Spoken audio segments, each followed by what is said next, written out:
मैं स्वागत करता हूं हमारे साथ अपराधियों की मानसिकलॉजिस्ट के तौर पर जो जाने जाते हैं और जिनका पहराव, जिनका बॉडी लैंग्वेज या जिनका लुक भी अपराधियों की मानसिकता को पहचानने वाले अंतरराष्ट्रीय सिंबल के तौर पर है, हमारे साथ जुड़े हुए हैं संजीव देशवाल जी। आपका स्वागत है संजीव जी।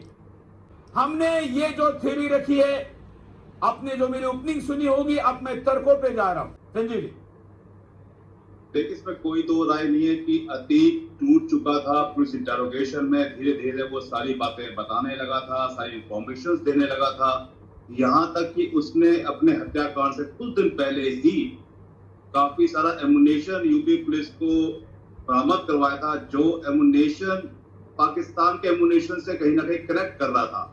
तो इसमें कहीं ना कहीं आतंकवादियों का भी एंगल आ रहा था। और सबसे बड़ी बात यह कि उसके जो चैट्स आ रहे थे जब वो जेल के अंदर था, कि वो काफी लोगों से पैसा अपना वसूल वापस मांगना चाह रहा है, चाहे इलेक्शन के नाम पे, चाहे उसने जो दिया हुआ है। ये सारी बातें बताती हैं कि अतीक कहीं ना कहीं पूरी तरह टूटा हुआ है, माफिया की उसकी खत्म हो गई है, ये वो समझ चुका था।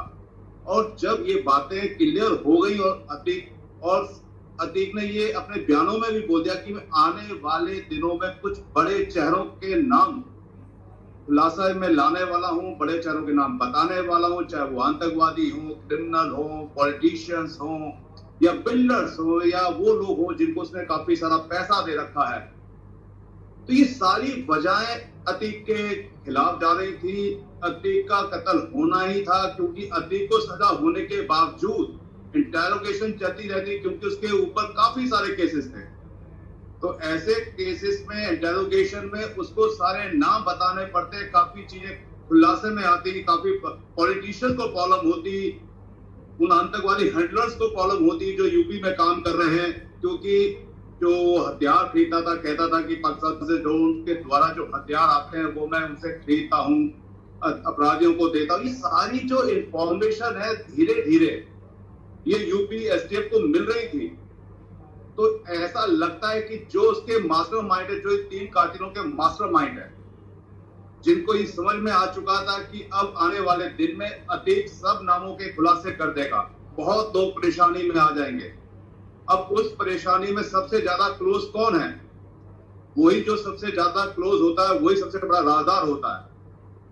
तो ऐसा भी हो सकता है कि इस क्लोजनेस, इस राजदार में क्या शाइस्ता भी हो सकती है।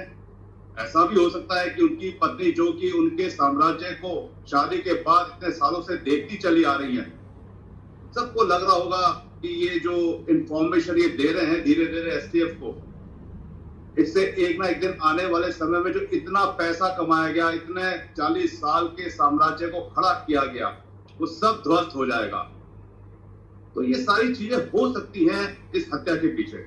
संजीव जी, अतीक के पास से अब क्या मिलता? अब तो अतीक के पास से उसको कुछ नहीं मिलना था, जो मिलना था सरकार को मिलना था, जो मिलना था दुश्मनों को मिलना था। अब शाइस्ता को, बीवी को मिलने की संभावना समाप्त हो चुकी थी, जाना ही था। देखिए, इसमें कोई दो राय नहीं कि अतीक को सजा हो चुकी थी, वो भी उम्र कैद। और अब हमारे देश में उम्र कैद का मतलब होता है पूरा जीवन जेल में रहना।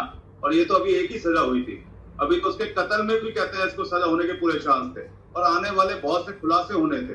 तो इसमें कोई दो राय नहीं कि पूरी जिंदगी वो जेल में ही रहता, और जब जेल में पूरी जिंदगी रहता तो इसमें कोई दो राय नहीं कि उसका साम्राज्य चाहे जेल से चलता रहता, लेकिन इसके बावजूद पुलिस एसटीएफ उससे इंटेरोगेशन के द्वारा वो इंफॉर्मेशन निकालती जिससे ये साम्राज्य ध्वस्त हो जाता। और सबसे बड़ी बात, समझने वाली बात यह है कि जो एक पेशेवर अपराधी के नाम पे 3 लोग वहां पे शूट करने आए, और शूट करने के बाद वो ये कहते हैं कि हम माफिया में अपना वर्चस्व कायम करना चाहते थे, इसलिए हमने उसको मारा। ये अपने आप में बहुत बड़ा मजाक लगता है, क्योंकि वर्चस्व कायम करने के लिए आपको जिंदगी में जिंदा रहना जरूरी है। आपको कैसे मालूम है कि जब आप ऐसा हत्याकांड करेंगे तो आपका एनकाउंटर वहां नहीं होगा? और ठीक है, आपने अपना एनकाउंटर नहीं होने दिया, आपने अपने आप को सरेंडर कर दिया। तो सरेंडर करने के बाद आपको यह कैसे मालूम है कि जो आपने पुलिस कस्टडी के अंदर एक दुर्दांत लगातार उसके भाई को लगातार गोलियों के द्वारा मारा है, आपको सजा नहीं होगी। ऐसे केसेस के अंदर राष्ट्रपति में जो मारे जाते हैं या हत्याएं की जाती है, वहां पे अधिकतम से अधिकतम सजा होती है। और जब अधिकतम से अधिकतम सजा होती है तो ऐसे केस में पूरी संभावना है कि इनको फांसी की उम्र कैद होगी। तो इनका ये कहना कि हम अपना वर्चस्व कायम करना चाहते थे, हमने इसलिए हत्याकांड किया, नहीं, वो इस हत्याकांड के अंदर अतीक और अशब्द मारना ही चाहते थे, क्योंकि इसमें कोई दो राय नहीं कि उन्होंने लगातार बार बार जितनी गोलियां मैगजीन के अंदर थी, सारी की सारी गोलियां टारगेट के अंदर उतार दी और सारी की सारी गोलियां हम बॉडी के ऊपरी भाग में मारी, जिससे कि बचने की संभावना खत्म हो जाए।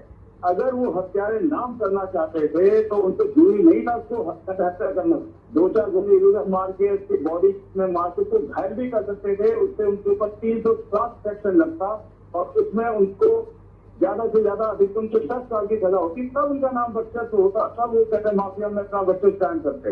लेकिन फांसी हो जाए, उम्र कैद हो जाए, ऐसे में आपका वर्चस्व कायम होगा, मुझे ये संभावना नहीं लगती। मुझे साफ लगता है कि वो मास्टरमाइंड के द्वारा उसको मामले भेजे हुए थे और मास्टरमाइंड को बचाने के लिए उन्होंने इस बात को प्ली लिया कि हम तो अपने नाम को, अपने माफिया के नाम में अपना वर्चस्व कायम करना चाहते थे, इसलिए हमें गोलियां चलाएंगे। तो हमें ये लगता है कि ये हत्या नियोजित है हर हालत में। जी बिल्कुल। आगे चलते हैं, अगला पॉइंट देखते हैं जिस पर हमने चर्चा की थी। आपके सामने स्क्रीन पर अगला तर्क, हम हमारे साथ मैथिली शरण गुप्ता जी भी जुड़ चुके हैं जो पूर्व डीजीपी है।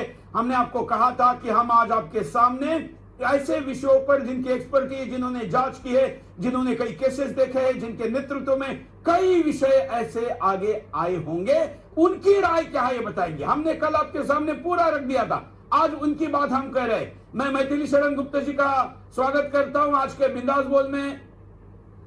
गुप्ता जी, हम आपके सामने विषय रख रहे हैं कि शाइस्ता ने क्यों मारा होगा अतीक को गुड्डू के साथ मिलकर। ये विषय पर हम जो तर्क रख चुके हैं उस पर हम आप लोगों की प्रतिक्रिया ले रहे हैं। संजीव देशवाल जी हमारे साथ जुड़े जो क्रिमिनोलॉजिस्ट है, और अब हम आपकी प्रतिक्रिया भी लेंगे।